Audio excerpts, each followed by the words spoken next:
Olá pessoal, tudo bem? Hoje estamos aqui na Celta Brasil para falar da linha Watercell SFM e a linha Watercell ZF. Para quem não me conhece, meu nome é Henrique Martins, sou engenheiro químico, especialista em química ambiental e mestre em engenharia hidráulica e sanitária. Tenho cerca de 8 anos de experiência com o produto e hoje nós vamos compartilhar um pouquinho dessa experiência com vocês, apresentar alguns parâmetros do projeto e como funciona essa linha. O grande objetivo da linha Watercell SFM e Watercell ZF é a remoção de ferro e manganês de água e até de efluentes. O objetivo da linha Watercell ZF e SFM, como eu comentei, é efetuar a remoção de ferro e manganês de água. A presença de ferro e manganês numa água de abastecimento, numa água de poço artesiano, está vinculada essencialmente com a geologia da região. A portaria 2914 ela impõe um teor limite para ferro e manganês, da ordem de 0,3 mg para ferro e 0,1 mg para manganês, mas com um objetivo preventivo em termos de aspecto de água. A partir dessa concentração, esses metais eles promovem uma cor e até uma turbidez para a água, aquela famosa água ferrugem ou água barrenta, dessa natureza.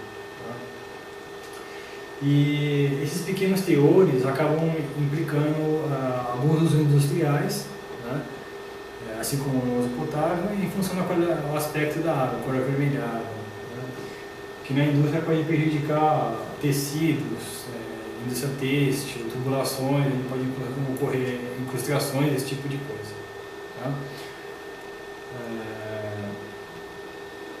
Se nós novamente fizermos aquela análise de material suspenso dissolvido na água, o ferro e o manganês eles têm uma capacidade de estar nas duas formas, tanto na solúvel quanto na particulada. Então, usando a mesma referência da Standard Methods, quanto a filtração em grande 0,45 micras. A partir de 0,45 micras, o material está em forma suspensa, e abaixo de 0,45 micras ele está dissolvido. Acontece que o ferro e o manganês, eles vão estar a sua fração maior particulada ou dissolvida em função do pH dessa água ou do efluente. Por ser metais, quanto maior for o pH, menor é a solubilidade do metal, no caso ferro e manganês, que vão provocar essa formação de pequenos flocos na água. Então, isso acontece numa faixa de pH acima de 6,5. Abaixo de 6,5, praticamente todo o metal dá forma dissolvida, então ele não exerce aquela coloração. Então ele está na forma dissolvida, passaria pela membrana. Então nós temos uma divisão aqui entre o ferro solúvel, que é o que vai estar abaixo de 0,45 micras, e o ferro, ou manganês particulado, que é o que vai estar acima. Isso é muito importante para a gente ter um bom controle operacional dos equipamentos e até mesmo fazer projetos de sistemas. Aqui nós temos uma água com o mesmo teor de ferro, só que em pHs diferentes, para ilustrar essa condição dos metais. Então eu tenho com pH 6, um pH ligeiramente ácido, uma água completamente cristalina. Já quando a gente joga um pouco de alcalinizante, elevando o pH para 9,5, você já nota essa mudança de cor, em função da distribuição das partículas, da forma solúvel para a forma precipitada. É claro que não tem que chegar ao pH de 9,5, a partir de 7 já dá para visualizar. Em termos ilustrativos na foto, aumentamos o pH até 9,7, 9,3 aproximadamente. Então, como que funciona o filtro em relação a essa propriedade dos metais? Então, eu tenho material dissolvido e eu tenho material particular. O letrofiltrante da linha Watercell ZF e Watercell SFM é muito similar à linha Watercell ZM. Então eu tenho um vaso de pressão, o meu leito filtrante específico e a minha camada suporte. O leito filtrante é um meio granular que ele vai ter os vazios entre cada grão, que é exatamente onde vai ocorrer a filtração mecânica dessa fração particular do ferro ou do manganês. E nós temos uma segunda ilustração aqui, que seria a questão da distribuição dos sólidos. Então nós temos uma água de entrada com o ferro parcialmente oxidado, que representa as bolinhas vermelhas, E o branco seria o ferro solúvel, que não foi oxidado, por exemplo, ou que não foi precipitado em função do pH. No leito filtrante, nós vamos ter a retenção do material particulado entre os grãos e a fração solúvel ela vai ser adsorvida no leito. Tá? Essa dispersão é como se fosse um mecanismo de captura desse material solúvel. E, portanto, praticamente só a fração solúvel do ferro e do manganês vai sair pelo filtro, porque toda a fração particulada foi removida via filtração e o que não foi captado via filtração vai ser absorvido. Tá? É claro que o rendimento não é 100%, sempre vai ter um residual da ordem de 0,5 mg por litro ou 0,01 no caso de manganês. Tá? O arranjo do sistema ele consiste na bomba de alimentação. Eu posso ter um pH-metro de entrada para monitorar essa condição de água ou efluente e eventualmente corrigir o pH se necessário. Um manômetro para medir a pressão do filtro e um filtro com o quadro de manobra ou a válvula de 3 vias, isso de acordo com a escolha do projetista. Tá?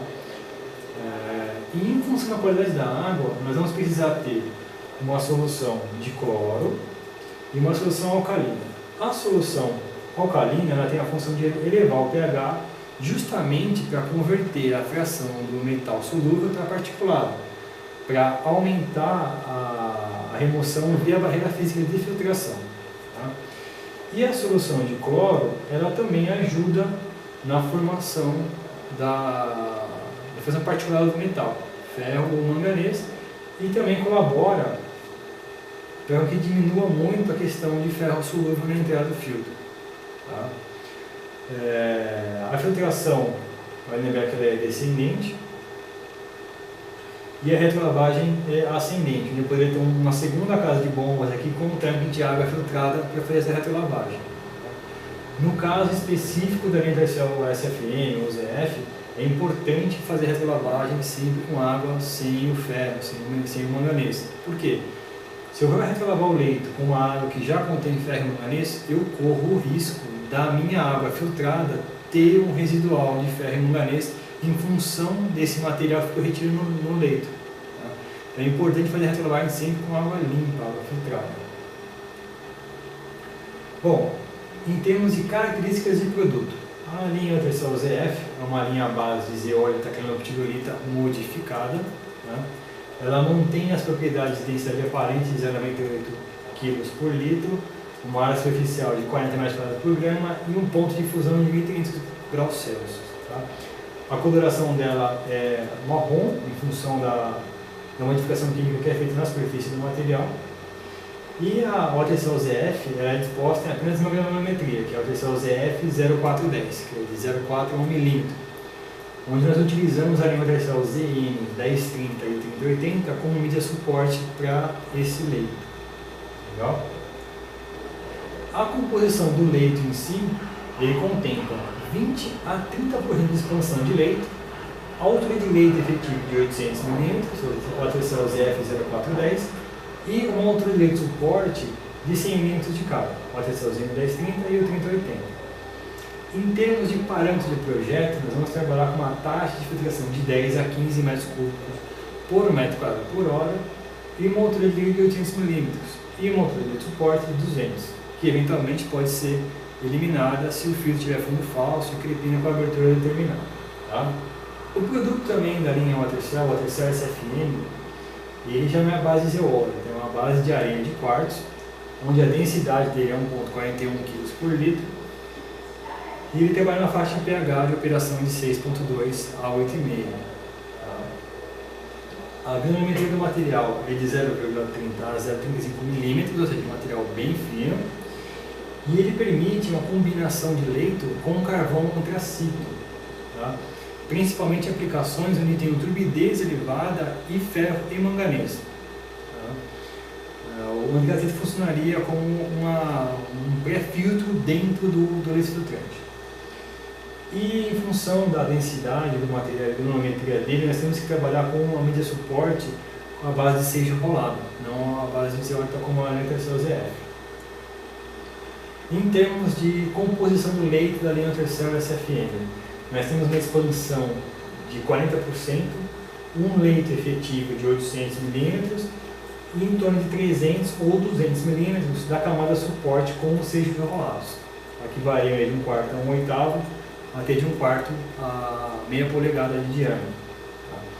Tá? As taxas de filtração, os planos de projeto da terceira SFM, nós podemos trabalhar com uma taxa de filtração de 5 a 30 metros por hora, tá? Um pouco maior do que a faixa da terceira ZF, uma altura mínima de leite de 800 milímetros e uma altura de camada de suporte de pelo menos 100 milímetros.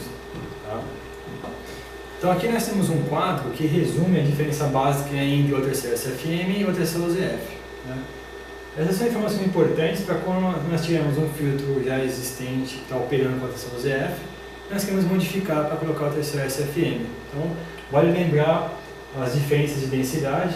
Então tem um volume maior de o terceiro SFM, que costuma ser um material mais pesado.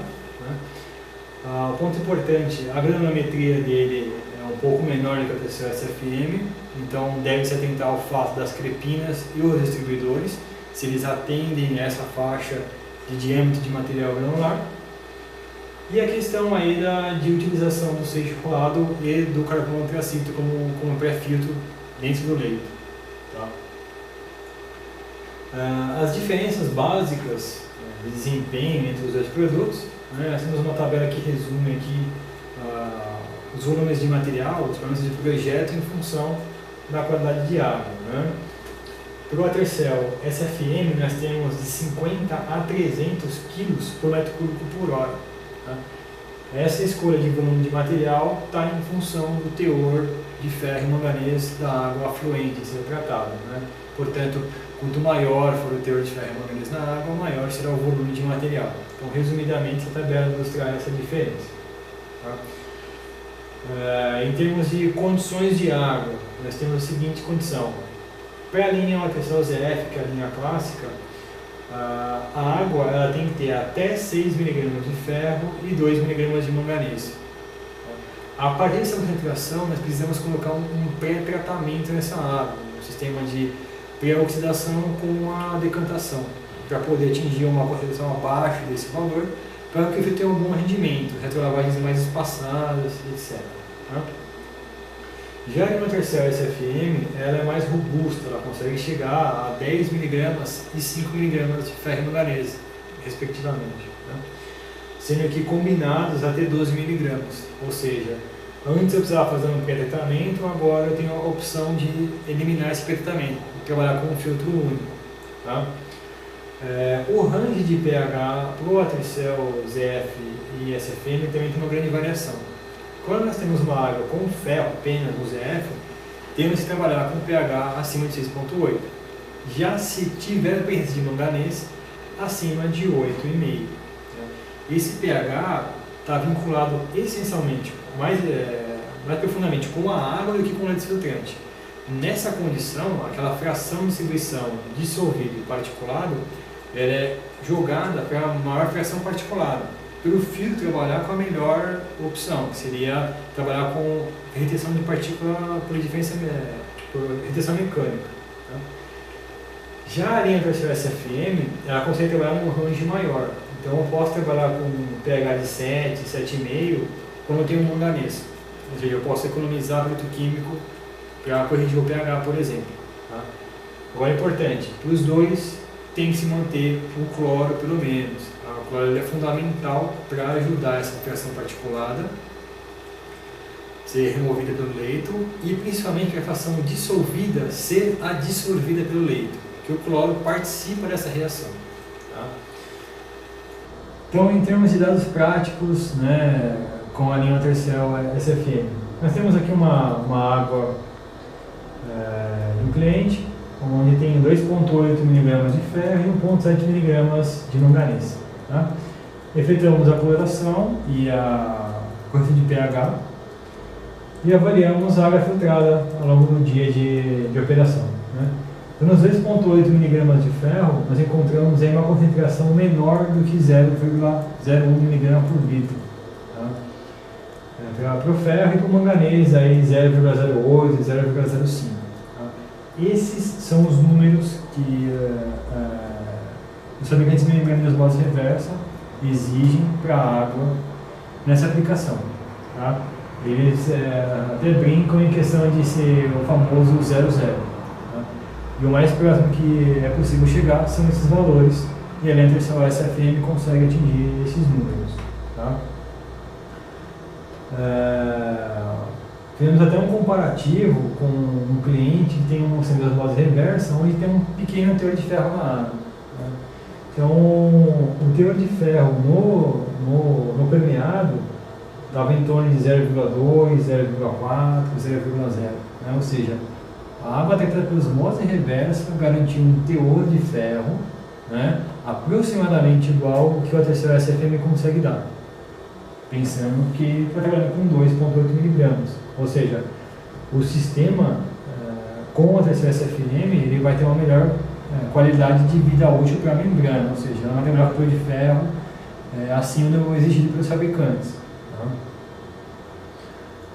Então aqui nós fizemos também um trabalho, um estudo de caso com a linha Intercell ZF para tratamento de água de reuso. É um trabalho pioneiro nessa área, porque essa linha de material é destinada praticamente 100% para água potável, né, água de poço artesiano principalmente. Então o objetivo aqui nosso era avaliar como que o material vai se comportar na remoção de ferro e manganês de uma água de reuso, tá? Proveniente da Sabesp, lá no Parque Novo Mundo, onde trata esgoto por também sistema biológico de luz ativado. Tá? Então os materiais que nós utilizamos foram uma unidade piloto, uma capacidade de até 100 litros por hora. Trabalhamos com a correção de pH por usagem de barrilha e utilizamos o permanganato de potássio no lugar do cloro para ser antioxidante. Tá? Então, se nós pegarmos o fluxograma da estação lá do Parque Novo Mundo, nós temos o tanque de geração, um decanador secundário e segue esgoto tratado para a destinação final. Desse esgoto tratado, parte dele retorna e entra no sistema de reuso, que seria o equivalente a uma ETA convencional, tá? Com floculação, sedimentação. E entre os decantadores para os filtros existe uma caixa de passagem, que é onde é feita a coloração dessa água. Essa água, por ser um esgoto sanitário, ele tem um teor de nitrogênio amoniacal muito grande, em torno de 20, 30 mg por litro. Então esse cloro, quando é jogado nessa caixa de passagem, ele vira a famosa cloramina, ou seja, o cloro combinado. Tá? Que ele tem um poder desinfetante, porém não tem um poder oxidante como o cloro. Tá? E na sequência dessa caixa de passagem, vai para os filtros para fazer o polimento da água e, enfim, destinar água de reuso para os clientes da Sabesp. O nosso sistema ele foi instalado na saída dessa caixa de passagem, que abasteceu a pilotinha da Intercell ZF. Tá? Aqui nós temos o arranjo hidráulico do sistema. Como é um filtro aberto, pressurizado, nós vamos trabalhar com uma coluna de água de meio metro inicialmente e uma coluna de até 1,5 metro para indicar a saturação do filtro, tá? Na mesma concepção que é o sistema atual. Então aqui nós temos a imagem do equipamento, o piezômetro, nós temos as bombas de dosagem de barrilha, de permanganato, o quadro de manobra, e nesse caso nós também retornamos o filtro com a água filtrada da estação. Tá? Então esse aqui é o aspecto da água nos primeiros minutos da retrolavagem. Note que existe uma grande quantidade de material particulado e a água está num teor vermelho característico. Tá? Porém, esse teor de sólido está bem acima do que é o normal para essa aplicação. Por quê? Aqui nós estamos trabalhando com a Intercell ZF em uma condição extrema, ou seja, ele tem que fazer a remoção de sólidos de suspensão, ou seja, filtrar a sujeira da água e depois fazer a captura do ferro e do manganês. Então ele está dando uma carga de sólidos muito elevada. Aqui nós temos as condições de trabalho, né? Uma taxa de 10 metros por hora, uma altura de leito de 80 centímetros, que equivalem a 32,5 kg por metro por hora. Né? O pH inicial da água era de 6,12, teor de ferro de 1,2 e manganês 0,22. Né? Então nós corrigimos o pH para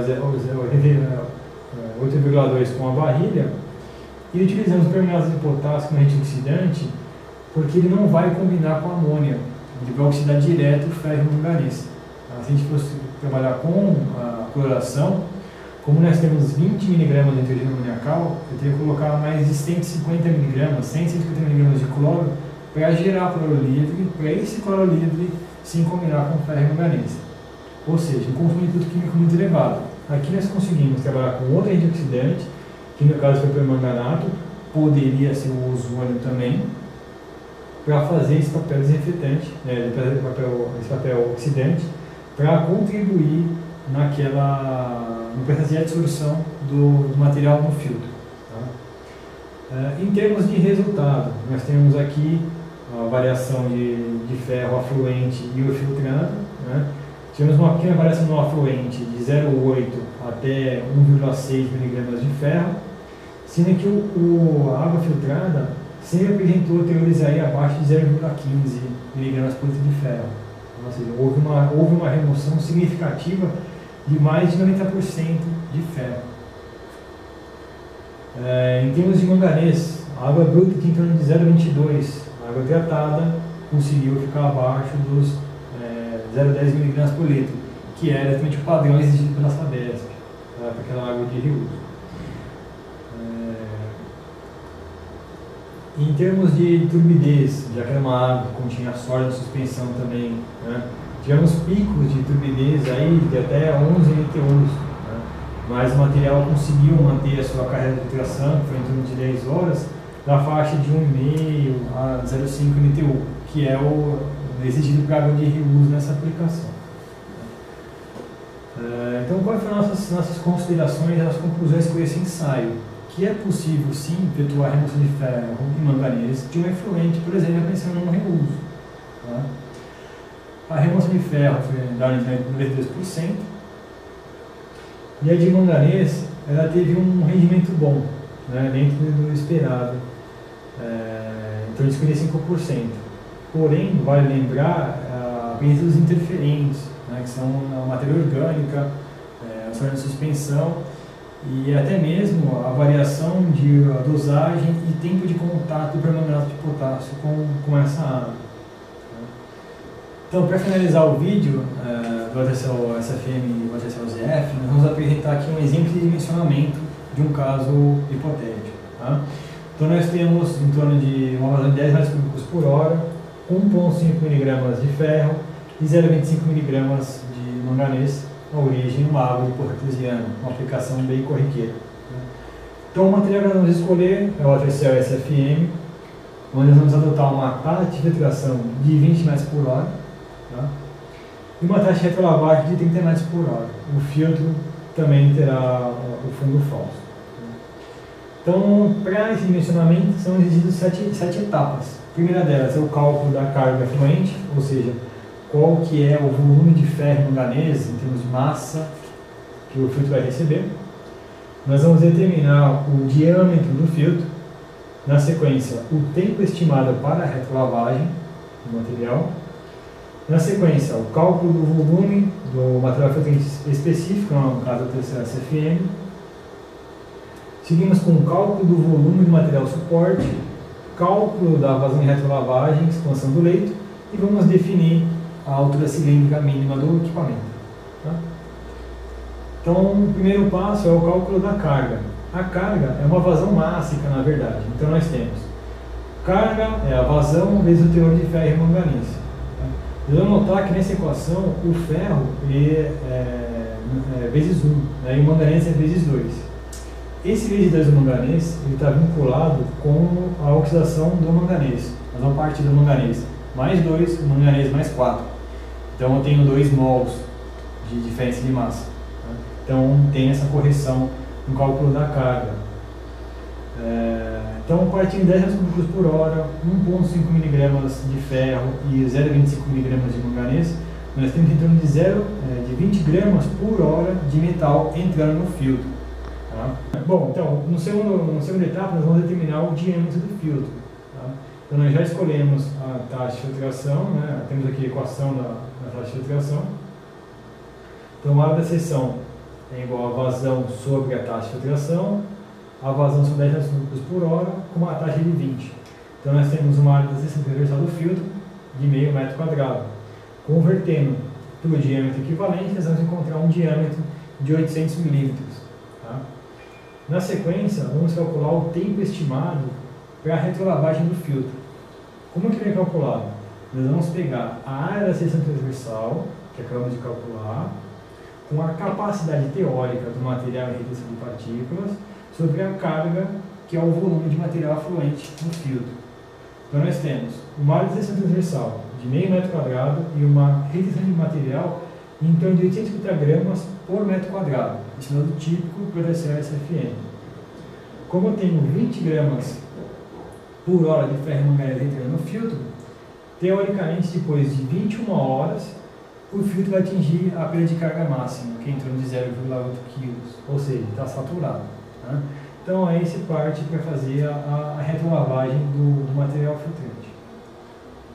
Na sequência, vamos determinar aqui agora o volume de material. Tá? Esse volume de material ele também está vinculado com o teor de ferro e manganês da água. Tá? Então, no caso, o volume de leito, a mesma equação, né, baseada no volume de leito igual a área transversal vezes a altura do leito. Tá? Então, nós temos para o meio metro quadrado de área, 800 milímetros de altura de leito, nós temos em torno de 400 litros de material filtrante. Convertendo isso para quilos, né, que é como material comercializado, nós encontramos cerca de 564 quilos. Como ele é fornecido em sacareias de 25 quilos, nós vamos fazer uma conversão, um arredondamento, na verdade, para atingir a sacaria cheia. Tá? Então nós vamos arredondar para 535 quilos, que vai me render uma altura de leito de 811 milímetros. Uma pequena diferença em relação ao projeto, mas nada significativo. Tá? Na sequência, nós vamos calcular agora o leito suporte. Tá? No caso, eu trouxe para colocar 3 camadas e ser enxolado. Então, o volume de leito, ou leito suporte, vai ser igual a área da seção transversal vezes a altura. Né? Então, nós temos meio metro quadrado de área, nós vamos optar por 100 milímetros de cada camada suporte. Então, nós temos um total de volume de leito suporte de 150 litros. A densidade de ser enxolada é aproximadamente 1,5 kg por litro. Então, nós temos 225 kg de material filtrante, dividido em 3 granulometrias diferentes. Né? De 1/4 a 1/8, de 1/4 a meio e de meio a 3/4. Praticamente aí 110 milímetros de cada um. Né? Lembrando também que a enxolada também é comercializada em sacareias de 25 kg atualmente. Agora nós vamos calcular a vazão de retrolavagem. Né? A vazão de retrolavagem é determinada pela taxa de retrolavagem vezes a área de seção transversal. No caso, nós adotamos uma taxa de 30 metros por hora e o filtro tem 0,5 mais quadrado de seção transversal. Então nós temos uma vazão de retrolavagem de 15 metros cúbicos por hora. Tá? Essa taxa ela me equivale a uma expansão de leito de 40%.